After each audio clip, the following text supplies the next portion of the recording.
9वीं की मैथ है, chapter number 6 है। 6.2 के बेसिक कॉन्सेप्ट्स हैं। पहला बेसिक कॉन्सेप्ट है जी ट्रिग्नोमेट्रिक रेशोज़।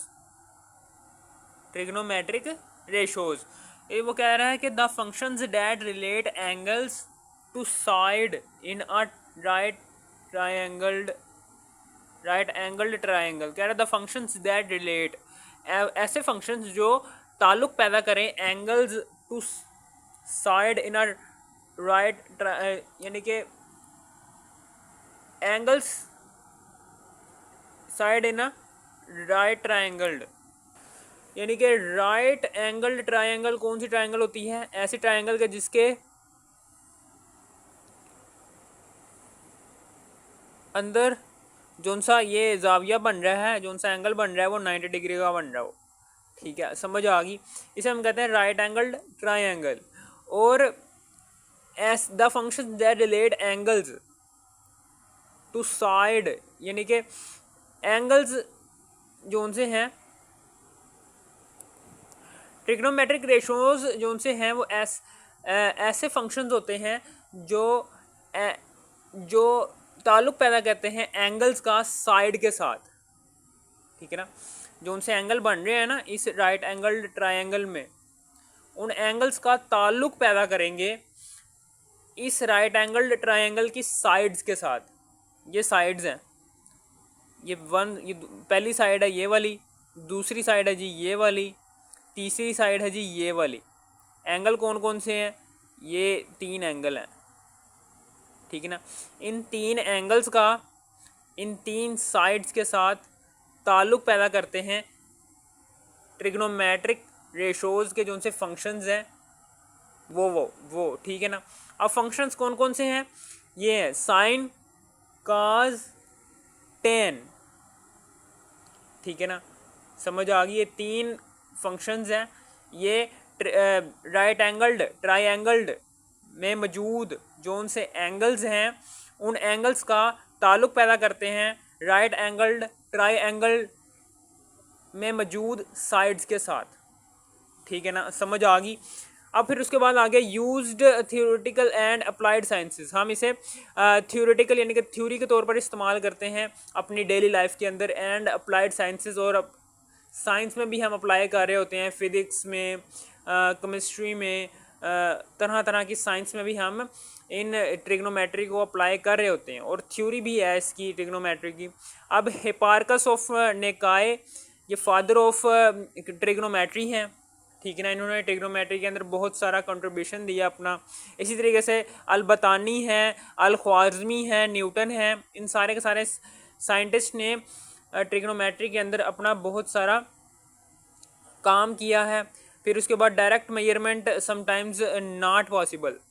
ठीक है ना, यानी कि डायरेक्ट मेजरमेंट जो सी होती है वो समटाइम्स ऐसे को बाज़ ऐसे भी चीज़ें आ जाती हैं हमारे सामने कि हम उसे डायरेक्ट मेजर नहीं कर सकते। ठीक है ना, बहुत सारे ऐसे एंगल आ जाते हैं उसके अंदर, राइट एंगल ट्रायंगल के अंदर या किसी भी ट्रायंगल के अंदर बहुत सारे एंगल्स ऐसे आते हैं जिसमें हम डायरेक्ट मेजरमेंट नहीं कर सकते।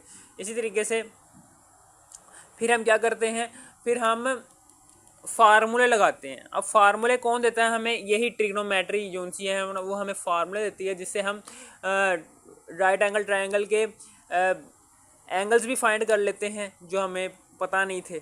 ठीक है, समझ आ गई आपको, और साइड्स भी पता चल जाती हैं हमें। वॉल, क्लिफ, पोल, ये तीनों चीज़ें जो सी हैं इनकी लेंथ फाइंड करनी हो तो हमें दिक्कत होगी। पोल कितना लंबा होता है, इसी तरीके से दीवार भी बहुत लंबी होती है, क्लिफ भी बहुत लंबा होता है। इन तीनों चीज़ों की लंबाई मालूम करने के लिए हमें फ़ीता जो सा है, ये देखिए इतनी लंबी दीवार है, फ़ीता हम बंदा यहाँ से पकड़ेगा ऊपर कैसे जाएगा, नीचे कैसे आएगा, इतना लंबा पोल होता है। तो इस पोल की लेंथ फाइंड करने के लिए हम फार्मूला लगाते हैं जो कौन देता है हमें? ट्रिग्नोमेट्री। ठीक है, समझ आ गई आपको ट्रिग्नोमेट्री कहाँ कहाँ यूज़ हो रही है? वो यहाँ यहाँ यूज़ होती है। ठीक है ना, अब हम आगे चलते हैं। अब उसके बाद आगे चलते हैं trigonometric ratios of an acute angle. Acute angle ऐसा एंगल होता है कि जो 90 डिग्री से छोटा हो। उसको हम कहते हैं एक्यूट एंगल। वो कहता है trigonometric ratios of an acute angle, acute angle की ट्रिग्नोमेट्रिक रेशोज जो सी हैं वो दर्ज झेल हैं। ठीक है ना, समझ आ गई आपको। सबसे पहले तो बात कर लें कि कॉम्प्लीमेंट्री एंगल्स कौन से होते हैं, सप्लीमेंट्री एंगल्स कौन से होते हैं। कॉम्प्लीमेंट्री एंगल्स ऐसे एंगल्स होते हैं कोई से दो एंगल्स जब आपस में जमा किए जाएं उन दोनों एंगल्स को, तो जमा करने के बाद जो सा एंगल बन रहा हो वो 90 डिग्री बन रहा हो ना, तो समझ लेना वो कॉम्प्लीमेंट्री एंगल है। अगर दो ऐसे एंगल्स हैं कि जिनको जमा करने के बाद 180 डिग्री एंगल बन रहा हो तो हम उसे सप्लीमेंट्री एंगल कहते हैं। ठीक है, समझ आ गई, ये दो तरीफे थी, ये भी याद कर लेना। और फिर उसके बाद आगे है कि ये है जी राइट एंगल ट्रायंगल। इसमें इसको कहते हैं, ये जो सी है इसको हम हाइपोटेनस कहते हैं और इसको हम कहते हैं परपेंडिकुलर, ये होती है बेस। ठीक है ना, अब फिर उसके बाद ये है जी ए बी सी मैंने नाम दे दिया है यहाँ पर। अब ए के सामने वाली साइड जो सी होती है इसको हम ए का नाम देते हैं, सी के सामने वाली साइड को कहते हैं सी और इसको हम कहते हैं सी, और बी के सामने वाली साइड को कहते हैं हम स्मॉल बी। ठीक है, यानी कि ए के सामने वाले साइड जो सी होगी उसको हम स्मॉल ए, बी के सामने वाली साइड को स्मॉल बी, सी के सामने वाली साइड को स्मॉल सी। ठीक है ना, ये बेस होती है, ये हाइपोटेनस होता है, ये परपेंडिकुलर होते हैं। ठीक है ना, समझ आ गई आपको। अब फिर उसके बाद हम आगे चलते हैं कि sine theta is equal to होता है परपेंडिकुलर ओवर हाइपोटेनस।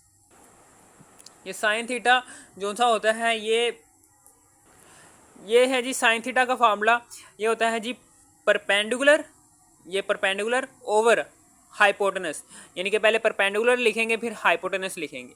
परपेंडिकुलर वाली साइड को क्या नाम दिया हमने, ए का स्मॉल ए, और हाइपोटेनस वाली साइड को हमने क्या नाम दिया है, स्मॉल सी। ठीक है ना, इस तरीके से cos थीटा का फार्मूला होता है राइट एंगल ट्रायंगल के अंदर बेस ओवर हाइपोटेनस, यानी कि ये बेस है, ये बेस और ये हाइपोटेनस, बेस ऊपर आएगी हाइपोटेनस नीचे आएगा। अब बेस की वाली साइड को हमने नाम दिया है जी बी, स्मॉल बी का, और हाइपोटेनस वाली साइड को हमने नाम दिया है स्मॉल सी का। अब फिर इसी तरीके से यहाँ पर tangent theta is equal to होता है परपेंडिकुलर ओवर बेस, यानी कि टेंजेंट थीटा हम कैसे निकालेंगे, tangent theta is equal to होता है sine theta over cos theta. अब फिर उसके बाद यहाँ पर साइन थीटा का फार्मूला क्या है जी हमारे पास, A over C divided by cos theta का फार्मूला है जी बी ओवर सी। ठीक है, अब यहाँ पर देखो ए ओवर सी, ये डिवाइडेड का साइन मल्टीप्लाई में तब्दील होगा तो ये बटा उलट जाएगा, सी ऊपर चला जाएगा, बी नीचे आ जाएगा, ये सी से कैंसिल, ये सी एक दूसरे से कैंसिल हो जाएंगे क्योंकि ये आमने सामने है, एक ऊपर सी है एक नीचे सी है, कैंसिल हो गए, ए ओवर बी बच गया। अब ये देखें ए क्या है हमारे पास, परपेंडिकुलर ऊपर लिखेंगे, और बी क्या है हमारे पास, बेस, और बेस को नीचे लिखेंगे। Tangent is equal to perpendicular over base, perpendicular वाली साइड को हमने ए का नाम दिया है और बेस वाली साइड को हमने बी का नाम दिया, यानी कि ए ओवर बी आ रहा है ना हमारा टेंजेंट थीटा के फार्मूले के अंदर। इस तरह हमने टेंजेंट थीटा का फार्मूला बनाया था, साइन थीटा और कास थीटा के फार्मूले को इस्तेमाल करके हमने टेंजेंट थीटा का फार्मूला इस तरह से निकाला है। ठीक है, समझ आ गई होगी आपको ये टेंजेंट थीटा का फार्मूला हमने किस तरह से निकाला है। अब फिर उसके बाद साइन थीटा के सुतेला भाई है कोसिकेंड थीटा। ठीक है, साइन थीटा, सीकेंड थीटा और कॉट थीटा ये उलट होते हैं इसके, यानी कि साइन थीटा का सुतेला भाई है जी कोसिकेंड थीटा, यानी कि ये साइन थीटा का बिल्कुल उलट है, यानी कि ये साइन थीटा का बिल्कुल उलट है, यानी कि साइन थीटा का समझ लेना इनवर्स है। ठीक है ना, उलट है। कास थीटा का सुतेला भाई है जी सीकेंड थीटा, यानी कि ये कास थीटा का इनवर्स है। इस तरीके से टेंजेंट थीटा का जोन सा सुतेला भाई है वो कॉट थीटा है। ठीक है ना, और इसका ये 1 ओवर टेंजेंट थीटा, यानी कि कॉट थीटा का जोन सा इनवर्स है वो टेंजेंट थीटा है। सीकेंड थीटा का सुतेला भाई टेंजेंट थीटा का सुतेला भाई है कॉट थीटा, कोस थीटा को सुतेला भाई है सीकेंड थीटा, साइन थीटा को सुतेला भाई है कोसिकेंड थीटा। ये फार्मूले हैं कोसिकेंड थीटा, सीकेंड थीटा और कोट थीटा के, ये 3 फार्मूले आपने याद कर लेने। अब हम आगे चलते हैं।